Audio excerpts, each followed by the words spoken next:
This is part 2 of the video notes for Objective 3E, Polynomial and Rational Inequalities. In this part of the video notes, we're going to be focusing on rational inequalities. And our first example is this given graph where f of x is less than 0.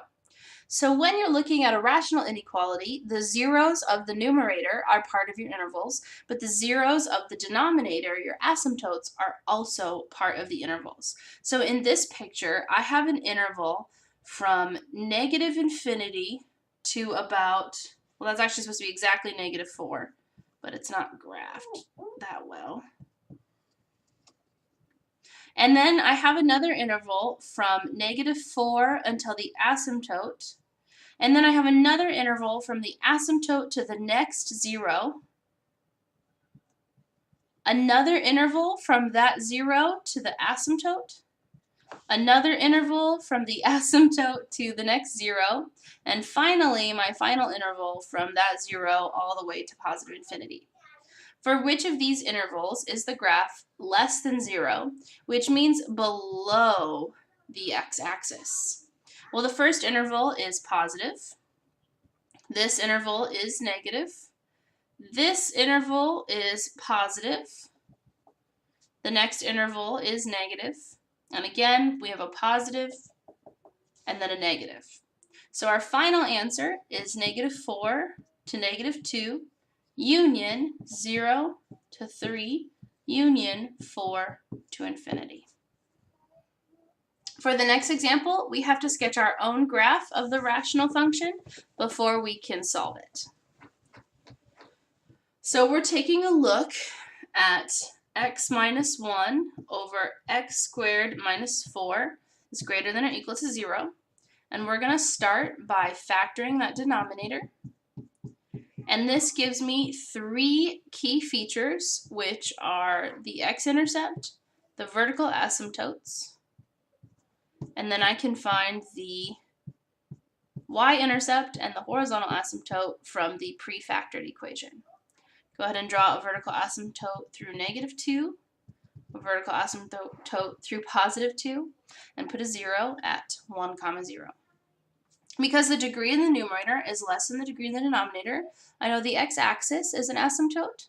And if I plug in 0 to this function, I get 0 minus 1 over 0 minus 4, which is 0, 1/4.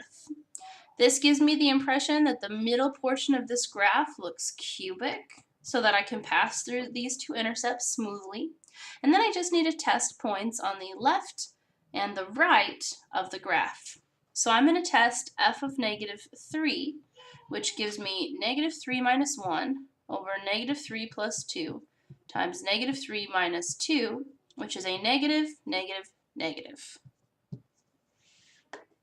On the +3 side, I get 3 minus 1 over 3 plus 2, 3 minus 2, which is a positive, positive, positive, and gives me a positive graph. Now this is just a graph. It doesn't actually answer my question, when is this rational function greater than or equal to 0? So the first interval is here from -2, use an open parenthesis for an asymptote, all the way down to 1, use a closed bracket to include the 0, and then union, parenthesis for the asymptote, parenthesis for infinity.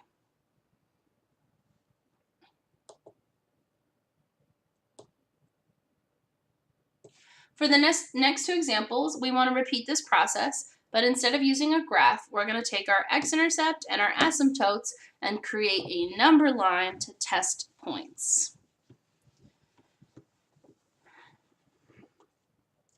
Example 7, solve the rational inequality without a graph. Thankfully, it's already been factored for us, and we can use the multiplicity to our advantage. Oh, looks like the denominator has not been factored for us. So this is a sum of cubes, and a sum of cubes factors as the binomial, the first term squared, minus the product of the terms plus the last term. squared. Now the equation is fully factored. Let's find the x-intercepts and the zeros. So this one, the x-intercept is 2. This one, the x-intercept is 2/3. Down here, we have an asymptote at -1, and then this has no real solutions, otherwise it would factor further. And so these are the only 3 intervals that we need to worry about. Create a number line, -1, 2/3, and 2. Now notice 2 has a multiplicity of 3. That means the behavior on either side is going to be the opposite. Same thing for 2/3, it has an odd multiplicity, and same thing for -1. So if you're ever in doubt, feel free to test that point, but I should be able to plug in 3 and complete the entire positive negative behavior. So let's start with f of 3. We get 2 minus 3 cubed, 3 times 3 minus 2 over, and I think this was actually easier before we factored it, so I'm going to take it back to 3 cubed plus 1. And that is a negative times a positive over a positive, which gives me a net result of negative. To predict, this should be positive since this multiplicity is odd, but let's go ahead and check f of 1 since that's between 2/3 and 2. We get 1 minus 3, 3 times 1 minus 2,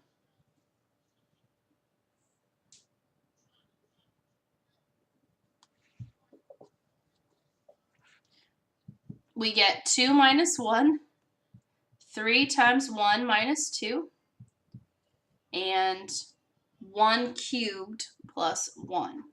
That is positive, positive, positive. The next number to test is 0. F of 0 gives us 2 minus 0, 3 times 0 minus 2, and 0 cubed plus 1, which is positive, negative, positive, and it matches our odd multiplicity. And then the last test point should give us a positive. That's 2 minus -2, 3 times -2 minus 2 over -2 cubed plus 1. That's a positive,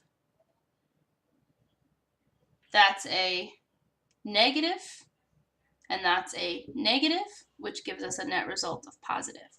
So to answer our question, when is the rational inequality less than 0? We have 2 intervals from -1 to 2/3, union 2 to infinity.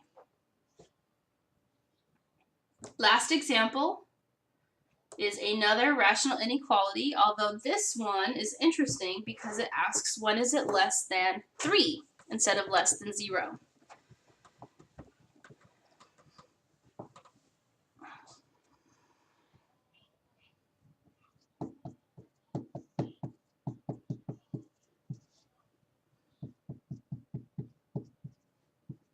So for a problem like this, unfortunately, it has to be based on 0. Otherwise, we can't use positive and negative, because 0 is the boundary for positive and negative. So the solution is to subtract the 3 to the other side.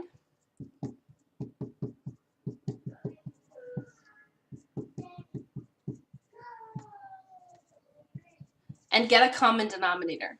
And the common denominator means multiplying the numerator by x plus 2 squared and the current denominator by x plus 2 squared.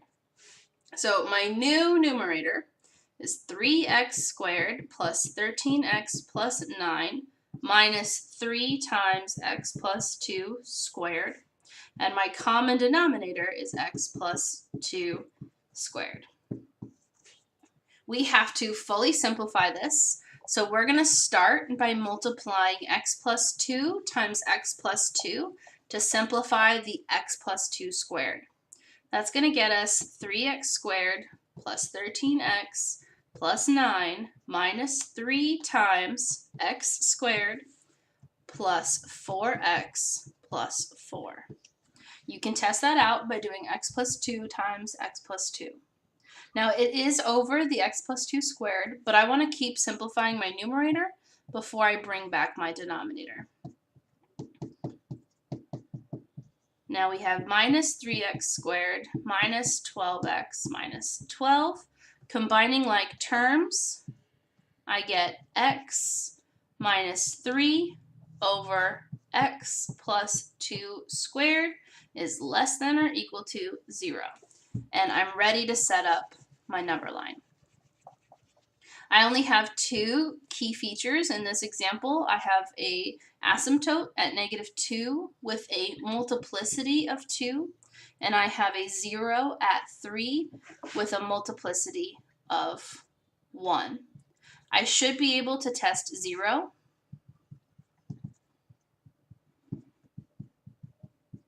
That gives me a negative over a positive.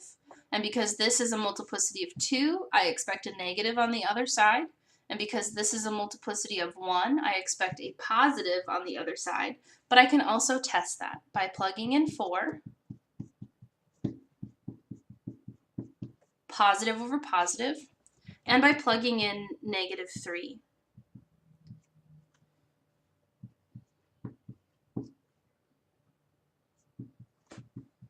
Which is a negative over a positive. To answer the question, when is it less than or equal to 0? This indicates that we should use a bracket for zeros instead of a parenthesis. We have two intervals here and here. So the first interval is -infinity to -2, and -2 is an asymptote, so I'm using a parenthesis. My next interval is -2 until +3. Since +3 is a 0, I can go ahead and use a bracket. This concludes part 2 of the video notes for Objective 3E, Polynomial and Rational Inequalities.